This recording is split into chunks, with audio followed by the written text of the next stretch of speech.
ऋषि मुनियों की पावन धरती, देश धर्म का नाता है। कहते सारे लोग यही हैं, गो हमारी माता है। जाग उठो ओ भारतवासी, जाग उठो ओ भारतवासी, गो पर छुरियां चलती हैं। बंद करो गो माँ की हत्या, सारी जनता कहती है। बंद करो गो माँ की हत्या, सारी जनता कहती है।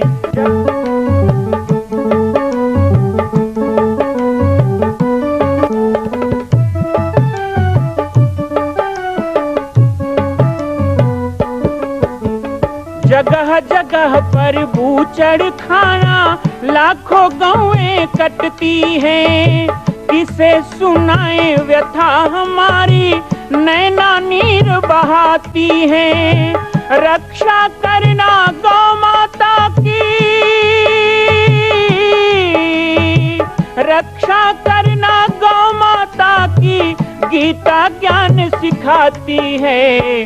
बंद करो गो माँ की हत्या, सारी जनता कहती है। बंद करो गो माँ की हत्या, सारी जनता कहती है।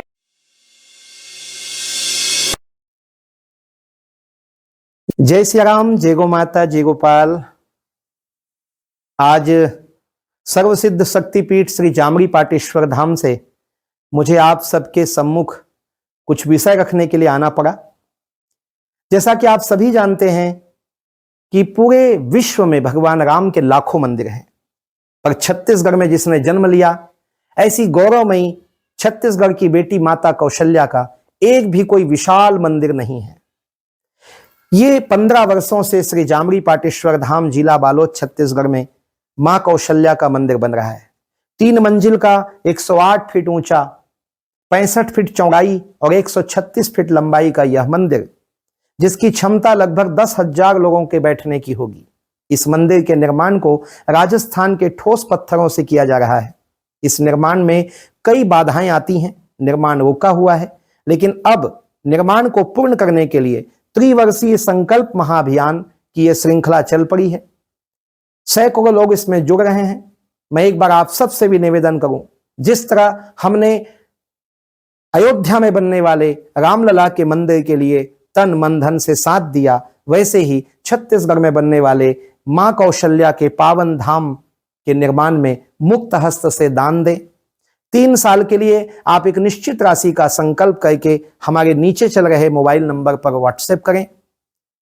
आप 5103 वर्ष तक, 11,003 वर्ष तक, 21,003 वर्ष तक, क्षमता हो तो 1 लाख रुपए, 11 लाख रुपए, 5 लाख रुपए भी कर सकते हैं। याद रखिएगा, यह अवसर अब 2-3 वर्षों तक ही मिलेगा, क्योंकि आने वाले 2-3 वर्षों में इस मंदिर का निर्माण पूर्ण कर लिया जाएगा और शिखर चढ़ेगा। माता कौशल्या गोद में रामलला को लेकर बैठेंगी। मैं राम बालक दास महात्यागी पूरे प्रदेश और पूरे देशवासियों से निवेदन करूंगा कि मेरे इस छोटे से विनय और मेरे प्रयास को आप अपना साथ दें, सहयोग दें। सत्संग ठीक से चल रहा होगा, सिर दर्द का इलाज अच्छी प्रकार, खर्च आदि कोई चिंता नहीं करना। पत्र जल्दी देना, और इस पत्र में सबसे बड़ी बात है जो इन शब्दों में कहा है कि साधु के लिए चरित्र से बढ़कर और कुछ नहीं है। चरित्र की ही पूजा होती है, जिसके लिए हर समय सावधानी की जरूरत है। भगवान के चरणों का सहारा ही संसार के प्रभावों से बचाता है। समय बहुत कीमती है, वह कभी भी खराब नहीं होना चाहिए। इसलिए अध्याय आत्मचिंतन और सत्संग चर्चा में मन को लगाए रखना। अच्छा लगा, बड़ी साफ स्पष्ट फोटो है।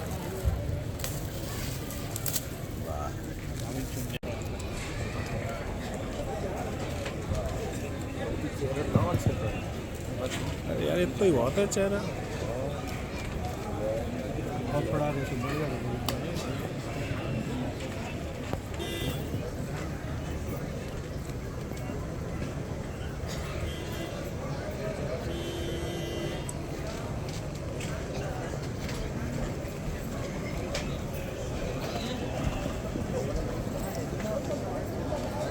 अब मैं इसी क्रम में अपने बीच में उपस्थित पूर्व गृह राज्य मंत्री परम श्रद्धेय पूज्य स्वामी चिन्मयानंद जी महाराज के श्री चरणों में प्रार्थना करेंगे कि वह अपना आशीर्वचन, अपना मार्गदर्शन हम सभी को प्रदान करने की कृपा करें। सिद्धे महाराज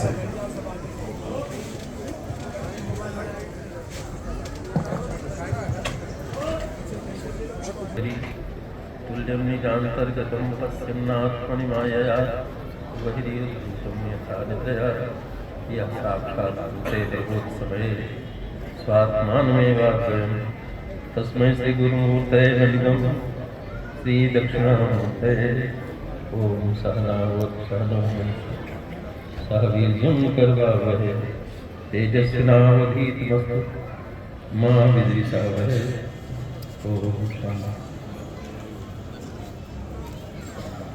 श्रद्धेय निर्वाण पीठाधीश्वर महामंडल श्री स्वामी शिशुकांत जी महाराज, श्रद्धेय अटल पीठाधीश्वर श्रद्धेय श्री स्वामी विश्वात्मानंद महाराज और मंच पर विराजमान सभी पूज्य महामंडलेश्वर गण और अन्य सभी पूज्य संतजन, सभा में उपस्थित सभी सम्माननीय बंधुओं, सम्माननीय बहनों, कार्यकर्ता बंधुओं, स्वामी शादानंद जी महाराज का ये प्रथम निर्वाण दिवस है। एक वर्ष पूर्व भौतिक दृष्टि से हमारे बीच से चले गए, लेकिन आज जो आध्यात्मिक निहारिका हमारे चित्त के आकाश में छोड़ गए, उससे हम लोग कभी हट नहीं सकते।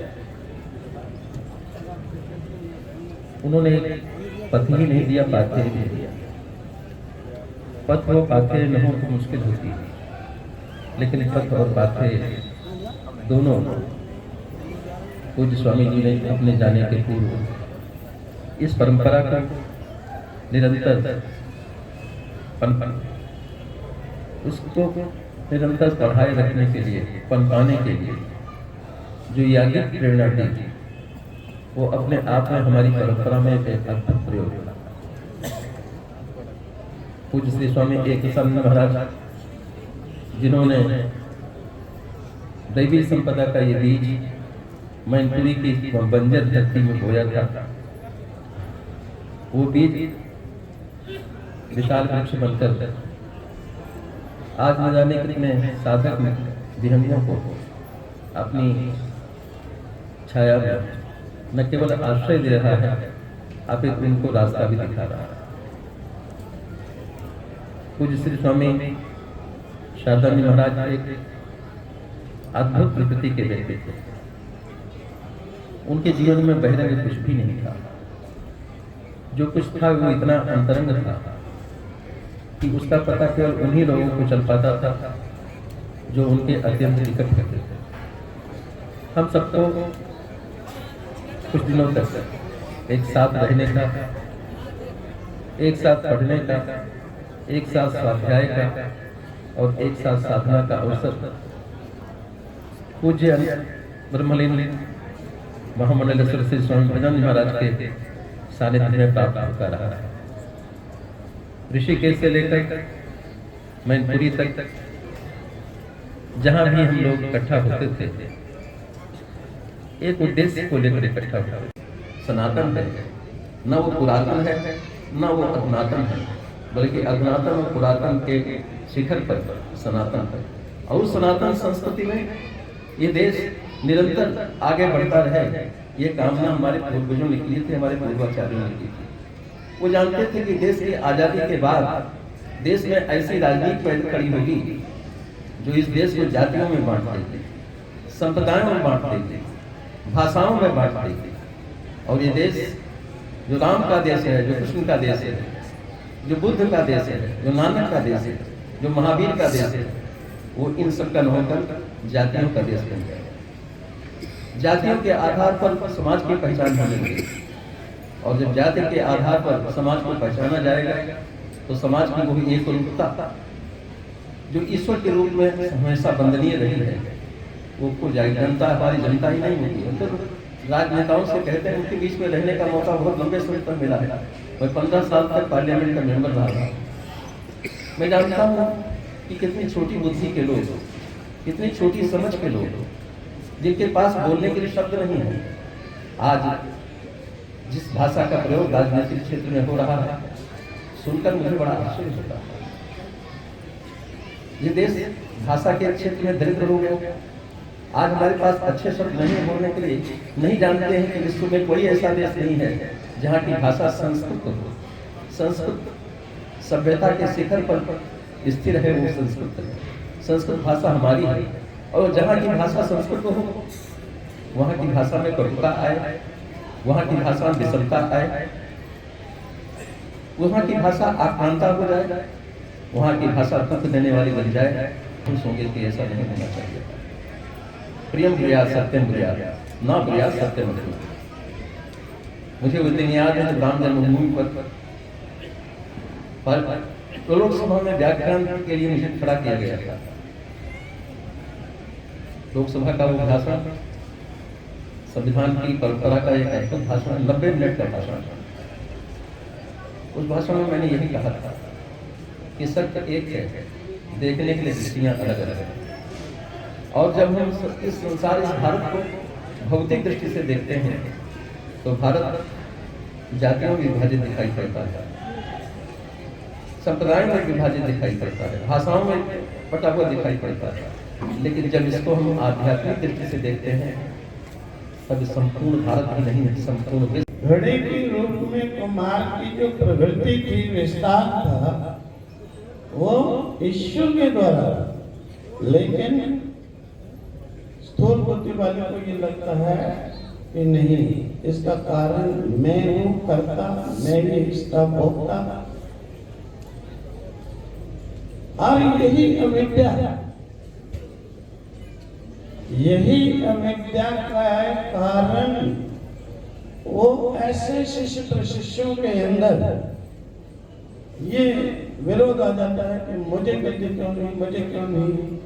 अरे भाई, तुमने गुरु को देखा होता, अगर शिव स्वरूप में तुम्हारी भी अविद्या का नाश होता, तुम्हारा भी प्रारब्ध बनता, तुम्हारे भी पापों का नाश होता, तुम भी अधिकारी बन जाते और अवश्य ही फल। सत्यं ज्ञानमनन्तमद्वयसुखं यद्ब्रह्म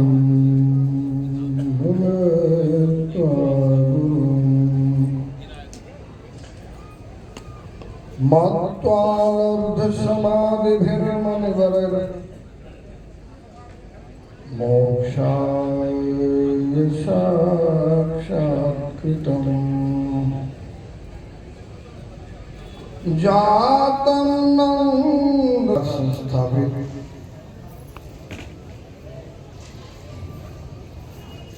एक रसानंद आश्रम की संस्थापना जब हमारा जन्म भी नहीं था, तो इसी संस्थान की एक विश्व प्रसिद्ध नर्सरी परमार्थ निकेतन है और तीर्थ हरिद्वार में परमार्थ आश्रम है। अगर बरसात है और महाराज जी ने कहा गाँव मत पर, तो बाहर हरिहरानंद जी ने मेरी दशा देखी, नाला बह रहा है, बरसात है, कपड़े सब भीगे। बोले महाराज जी सामने स्तंभों के नीचे, टेंट के नीचे खड़े हो जाए। नहीं, अपने को मंच पर जाना है क्योंकि आदेश है।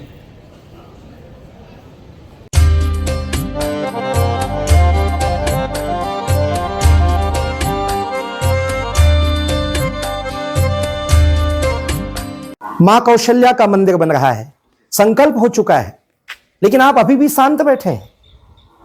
संकल्प कीजिए, आगे बढ़िए। आज राजस्थान, गुजरात, महाराष्ट्र में हम जाते हैं, बड़े बड़े तीर्थों को देखते हैं।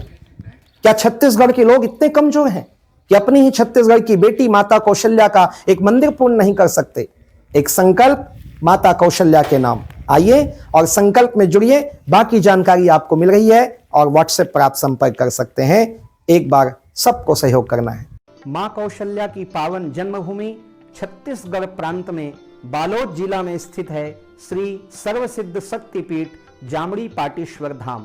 परम पूज्य सद्गुरुदेव राजयोगी बाबा जी की तपस्थली श्री पाटेश्वर धाम और विश्व के अद्वितीय मां कौशल्या जन्मभूमि मंदिर निर्माण का दर्शन करने और इसी प्रकार समसामयिक विषयों पर अपना ज्ञान वर्धन करने के लिए और 10,000 गायों के लिए बनने वाले श्री हनुमान नंदीशाला गो अभ्यारण्य का समाचार प्राप्त करने के लिए आप सभी देखते रहें YouTube चैनल पर राम बालक दास, और हमारे चैनल को आप सभी सब्सक्राइब करें, घंटी का बटन दबाएं ताकि आप सूचनाओं से जुड़े रह सकें। जय श्री राम, जय गौ माता, जय गोपाल।